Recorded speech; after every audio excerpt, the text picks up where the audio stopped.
సాత్వికులు ధన్యులు, వారు ఈ లోకాన్ని స్వతంత్రించుకుంటారు అనే మాట బైబిల్లో యేసుక్రీస్తు చాలాసార్లు చెప్పాడు. అంటే నిజంగా సాత్వికత ఒక మనిషికి ఉంటే లోకాన్ని జయించగలరా అని మనం ఆలోచిస్తే నిజంగా చరిత్ర నిజమే అని చెప్తుందండి. బైబిల్లోని వ్యక్తులే కాదు, బైబిల్లో లేని ఈ ప్రపంచంలో ఉన్న వ్యక్తులు కూడా చాలామంది దాన్ని పాటించారు, లోకాన్ని జయించారు. ఉదాహరణకి మన భారతదేశంలోనే మహాత్మా గాంధీ, ఆయన భారతదేశ స్వాతంత్రం కోసం అహింస అనే మార్గాన్ని చేపట్టాడు, సాత్వికత, ప్రేమ అనే మార్గాన్ని చేపట్టాడు. ఆయన భారతదేశానికి స్వాతంత్రాన్ని తెచ్చాడు.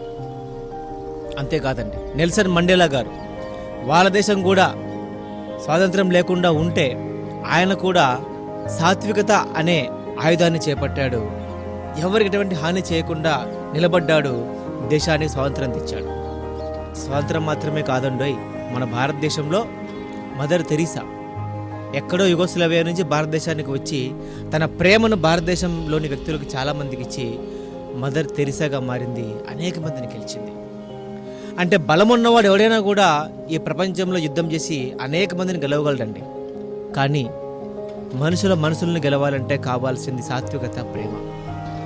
ఈరోజు మన కుటుంబాలలో, మన తోటి వ్యక్తులతో, మన పక్క వ్యక్తులతో సాత్వికతను కలిగి ఉండడానికి ప్రయత్నిస్తున్నామా?